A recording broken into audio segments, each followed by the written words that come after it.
ফাইনালের আগে মেসির ইঙ্গিতপূর্ণ বার্তা, ম্যাচে ছন্নছাড়া টিম পারফরম্যান্স।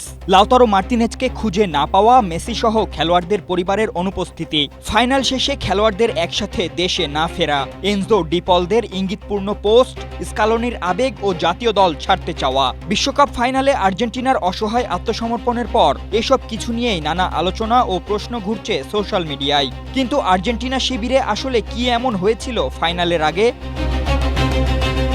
বিশ্বকাপ ফাইনাল, অথচ আর্জেন্টিনার প্লেয়ারদের মুখটা এদিন ম্যাচের শুরু থেকেই ছিল বেজার। এমনকি জাতীয় সঙ্গীতের সময়েও কাউকে প্রফুল্ল দেখায়নি। ম্যাচের আগে মেসির সেই বার্তায় সবাইকে আগের সব ভুলে মাথা ঠান্ডা রেখে খেলার বার্তাও দিচ্ছে ভিন্ন ইঙ্গিত। শুধুই কি তাই, পুরো আসর জুড়ে অন্যান্য ম্যাচে মেসি সহ একাধিক প্লেয়ারদের স্ত্রী ও পরিবারের বিভিন্ন সদস্যদের গ্যালারিতে দেখা গেলেও এদিন এত বড় একটা ম্যাচে তাদের কাউকেই মাঠে দেখা যায়নি। কিন্তু এর কারণ কি?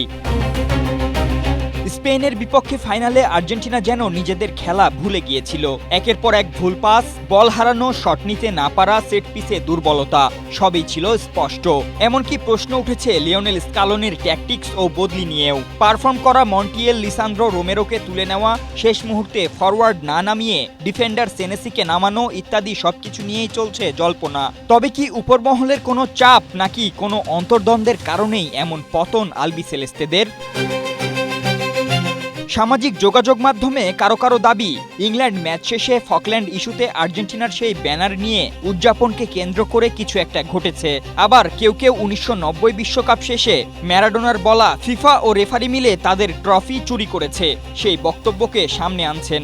এমনকি অনেকে উয়েফা ও কনমেবলের অন্তর্দ্বন্দ্বের বিষয়টি নিয়েও লেখালেখি করছেন। যদিও এসব নিয়ে কোনো কিছুই এখনো স্পষ্ট নয়, কিংবা দায়িত্বশীল কেউ এসব নিয়ে কোনো মন্তব্যও করেননি। তবে এনজো ফার্নান্দেজের ফলাফলের চেয়েও পেছনে অনেক বড় কিছু থাকা এবং ডিপলের আজ দেখছি কত মানুষ আমাদের এই পতনের অপেক্ষায় ছিল, এমন ইঙ্গিতপূর্ণ পোস্টে যে এক প্রকার রহস্য রয়েছে তা নিশ্চিতভাবেই বলা যায়। ফাতেন ইশরাক, এশিয়া পোস্ট।